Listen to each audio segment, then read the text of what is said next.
There are little men that live in my bedroom. Before the intruders arrived, as I call them, me and my wife lived a pretty happy, quaint life. We've lived in our beautiful apartment for 2 years and hadn't planned on leaving it anytime soon. But my love for our apartment has steadily declined since the little men have started to invade our space. It started when me and my wife had taken a Saturday afternoon nap. When I woke up, I went on my phone for a few minutes. When on my blurry peripheral I saw something on my wife's shoulder. I looked, and a tiny man, no bigger than an inch, wearing raggedy gray overalls, stood staring at my wife. I watched him for maybe 30 seconds before he finally glanced back at me. I could swear the little man's eyes grew large when he saw me. I reached out to touch him, and just as if he had never been there, he disappeared. I immediately went to wake up my wife, and I told her what I saw. Of course, she would not believe me. Over the next few days, I kept my eyes peeled for any sight of a little man. At night, I slept with a flashlight, watching carefully for any bit of movement. Nothing happened until a week and a half later. It was my off day from work, and I had slept in. I was exhausted from the night before because I thought I had seen something move on top of the covers. I whipped on my flashlight and checked. I even checked under the bed. I found nothing, and I was on edge the rest of the night. Because of my stress, I became so hot to the point of sweating profusely, and I woke up in a cold, sticky mess.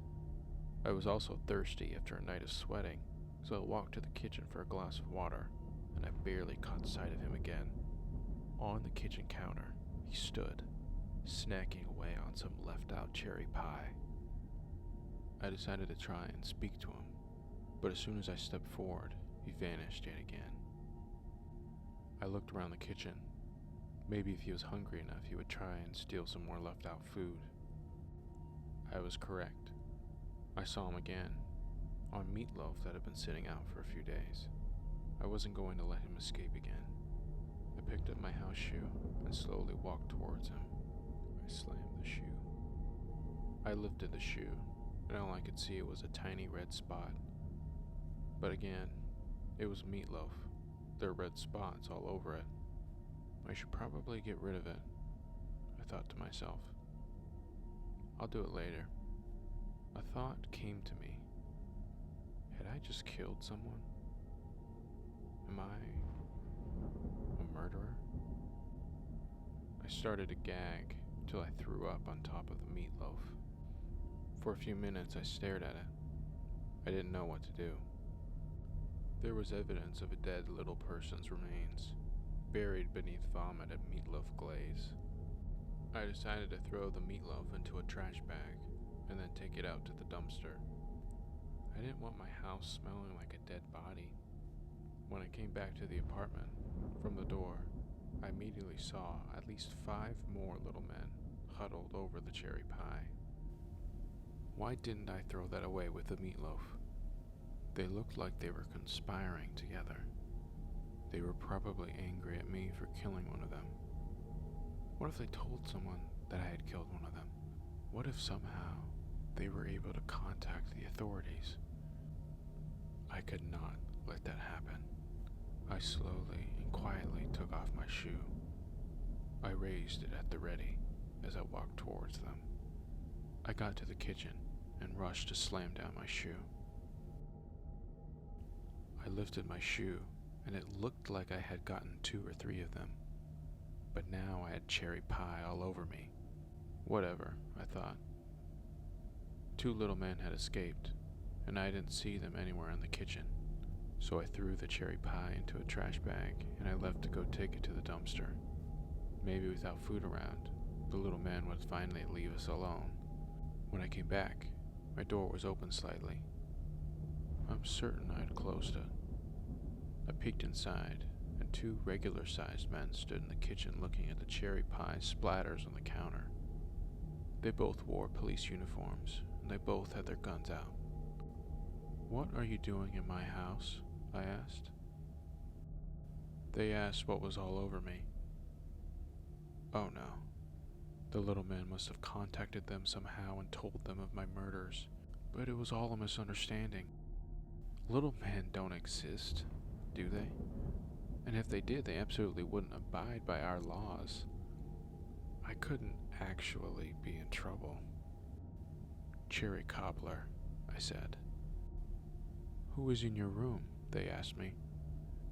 I have no clue what they are talking about. My wife has been at work all day, and we live alone. I tried to tell them this, but the words wouldn't come out. One of them put their gun away and pulled out handcuffs. No, this was a misunderstanding. The cop roughly turned me around and cuffed my arms behind my back.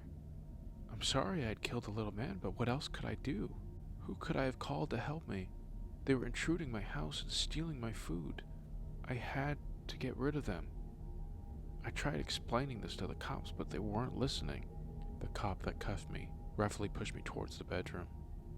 The second cop gently pushed the door open. Is that your wife? He asked. I looked on the bed, and on my wife's side was a red mess. A decomposing body lay there. The person was unrecognizable. That can't be my wife. She went to work this morning. Actually, she went to work a week and a half ago. How had I forgotten that? But wait, there is little men all over her. Finally, someone else can see them too. I excitedly jump up and down and try to point to them as best as I can with my arms behind my back. The cops just shook their heads and turned me around to head out of the apartment. A wave of sadness fell over me. No one would ever believe me. I looked over my shoulder to get one last look at them, but they were gone. An assortment of flies had taken their place, feeding on my wife's corpse. Had I killed her? My own wife? Was I a murderer? As hard as I tried, I couldn't seem to remember. I began to doze off in the back seat of the police cruiser as they took me to the station.